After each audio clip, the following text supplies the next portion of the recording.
Hi, Julie Jones from SSB Performance, Smarter, Stronger, Better Mindset Training, here with this week's Mindset Made Simple Tip of the Week, brought to you by Game Day Sportswear and On Point Pest Control.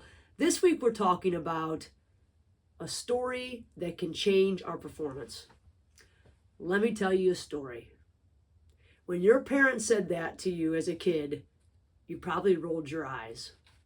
But there was a little bit of a method to their madness. They knew that if they told you a story about what they were trying to impose upon you, the thoughts or the beliefs or the lessons, that you would connect to it in one way or another.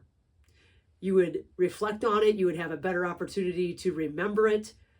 We are shaped by stories. In fact, we are constantly running a narrative, whether it's a story about what's going to happen 2 minutes from now or a story about what happened 2 minutes ago. Our brain works in stories. In fact, they tell you if you're going to go and do a public speaking event that you should start with a story and then tie it all back in to that story, because people remember stories. It's the way that our brain works.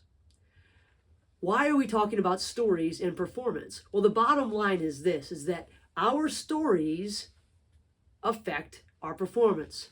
What do you believe? What are the things that you believe? How did your beliefs come to be? Whether it's your belief in higher being or your belief in your math skills. How did these stories, or how did these beliefs, I should say, get embedded in who you are? Stories have power. Think about it. The Bible, the Torah, the Quran, they're full of stories.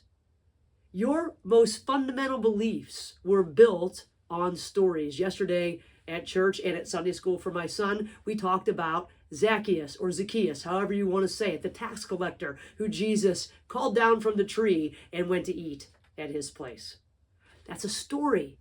And it tells us something about what we're supposed to believe. I've known that story and the song that goes along with it since I was probably 2 years old. And I can repeat it to you verbatim because it's a story. When we hear things over and over and over, we begin to believe them. Stories have power. Think about the narrative that's going on in the country right now. If you say things often enough and loud enough, people start to believe it, even if what they're saying or what they are hearing goes against some of their most deep-seated beliefs. The more we hear something, the more we believe it. Stories are powerful. That is why stories are so important when they come to our performance, because the stories that others tell us and the stories that we create on our own affect what we believe. And what we believe affects how we feel and how we act, and ultimately how we perform.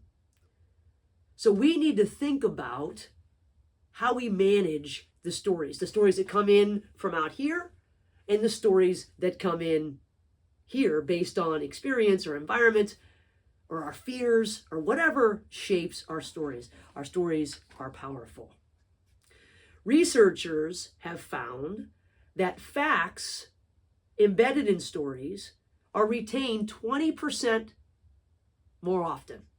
You are 20% more likely to remember a fact if it is embedded in a story. Makes sense? In fact, if you add a tune to that, you can tell that story for decades. You're driving along down the road and a song comes on from the 80s, if you were alive in that decade or listening to music in that decade, and you can say those words verbatim as if you listen to that song every day. It amazes me. I'm fascinated every time I'm driving along and something comes on and it just rolls out without any thought. Why? Because you heard that story, you heard that song over and over and over. If you were like me, you were playing Michael Jackson Thriller on your turntable with your big, huge headphones on that are back in now, finally, right? Over and over and over, or your cassette tape, over, and it becomes part of you.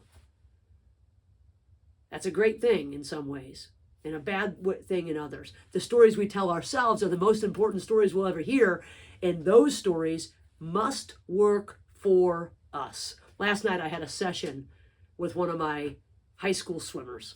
We're going to call him Matthew. Matthew is listening to stories from a guy, a friend of his named Billy. Billy is telling Matthew over and over and over these stories about why Matthew isn't good enough to swim the races that he's in. Why do you keep doing this? I mean, heck, you're not, you haven't PR'd or you're not winning the race. Why are you even bothering? And these stories are seeping in because Matthew is hearing them with regular cadence. My thought is that Billy's really not a friend, but there's a 15-year-old boy. What am I going to tell him about standing up? And I said, at some point you need to tell this guy, I've had enough. But you are thinking, who cares what Billy thinks? But you know that you care what Billy thinks, whoever your Billy is.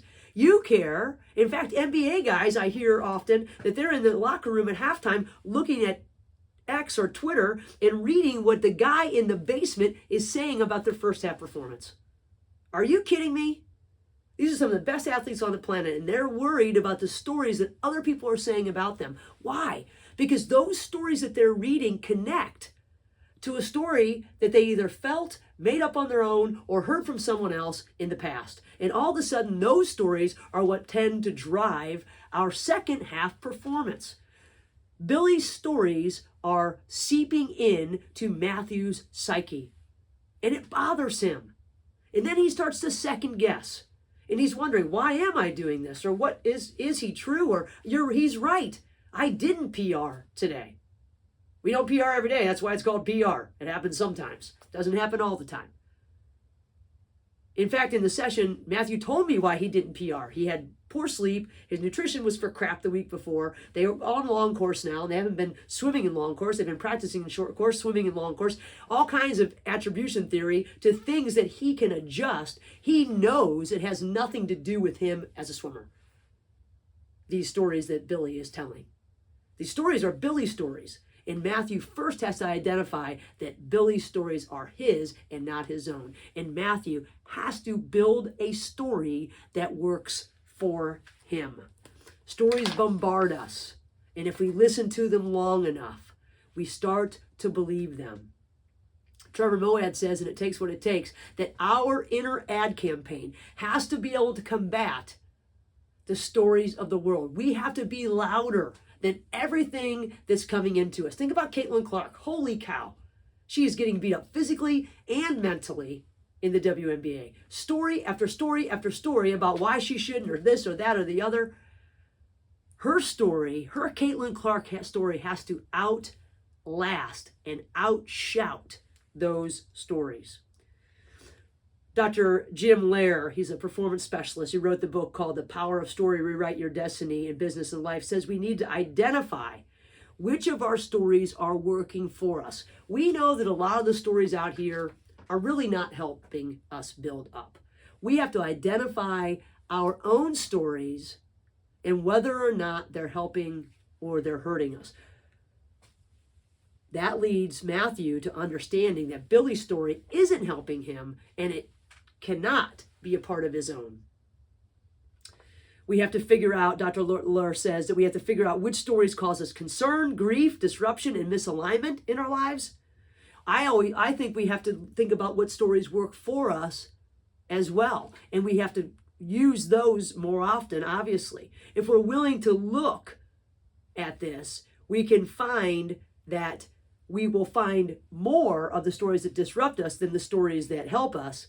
And that in itself is an important revelation. We have to be able to edit stories. But in order to do that, we have to be aware of the stories that we have. Annette Simmons, the author of The Story Factor, says that people don't need new facts. They need new stories. Matthew knows the facts.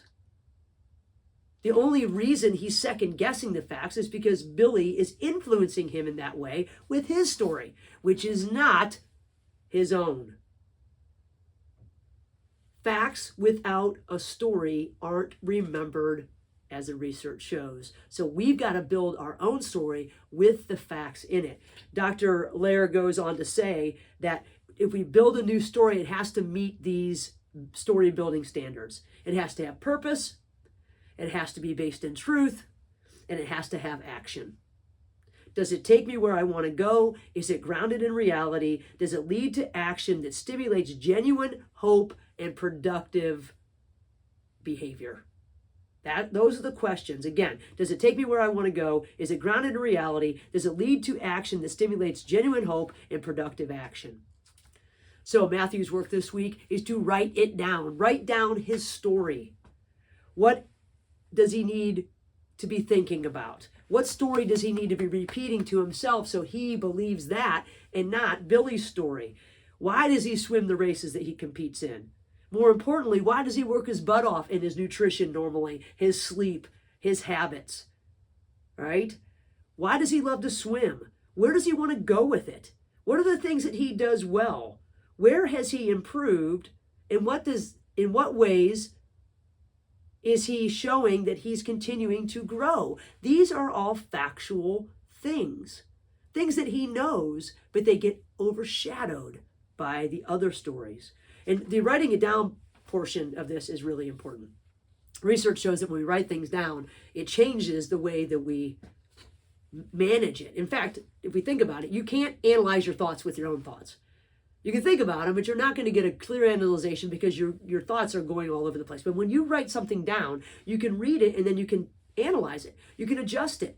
You can enhance it. You can edit it because you can see whether it's really the truth. Because once you see it, it sort of smacks you in the face. And once we write things down, it seems like it's like a contract. Now this is closer to true than if we're just thinking about, oh, well, yeah, I think this. No, I see this. It forces us to pay attention to our thoughts. The other thing that it helps us do is it helps us benefit from the generational effect. Let me get that straight. Neuropsychologists call this the generational effect. They say that when we create things ourselves, other than just listening to them or even reading them, we are creating a picture first before we even write it down. It's like everything happens twice, right? First in your mind, then in reality. We're creating a picture, and then when we write it down, we are really detailing that picture out. We're thinking about what this is going to look like, how this is going to feel. We're getting immersed in this picture of what it is, our story is, and we're getting a bonus bump from thinking it, writing it, reading it, because we're feeling it for a longer time. We know that pictures enhance our performance. The pictures we see enhance our performance. And when we're writing things down, we're creating these pictures. And the pictures last because they're in front of us. They aren't fleeting with whatever distraction comes in and the squirrel that runs by. They're there. They can also turn into what I call back pocket notes or BPNs, where we can put them in our back pocket and remember. We don't have to pull them out. We know what it says. We can remember what it is that we want. And what we want and who we are is our story that helps us move forward. Matthew's story starts with a picture of who he is. It's written down, now committed to memory. It has to outweigh the world's. And if he has it in writing, he can edit it as he grows as well. This is where he was. This is where he is now. Wow, that even adds to its solvency. His story, no matter what, has to be grounded in truth and facts so he believes it, and it has to be hopeful and motivating so he'll listen to it. Back pocket notes. Just a simple little way to remember our story so that when we need to, we can go back and we can read it. We commit it to memory. We commit it not just to memory, but to who we are. What's your story? How can your story combat all the other ones? Because the stories you're telling yourselves about you or the situations that you're in are dictating your behavior. There is no doubt about it. And the longer that you listen to a crap story, the more you're going to believe it. The more you listen to a productive story, the more you're going to believe it. Which one is going to make you better? It's not rocket science. Stories are powerful. We are creating them every second of every day. To be intentional, to get better, we must have an underlying story. The underlying stories in the Bible, in the Torah, and the Quran are what a lot of the things in the world are based on. We need one of those too, a foundational story. What's your cornerstone story? It must outweigh the rest. It has to have purpose, truth, and action. And if you can write it down, you're going to do yourself a favor. Write it down with your hand, not with your typing, not just thinking about it. Write it down.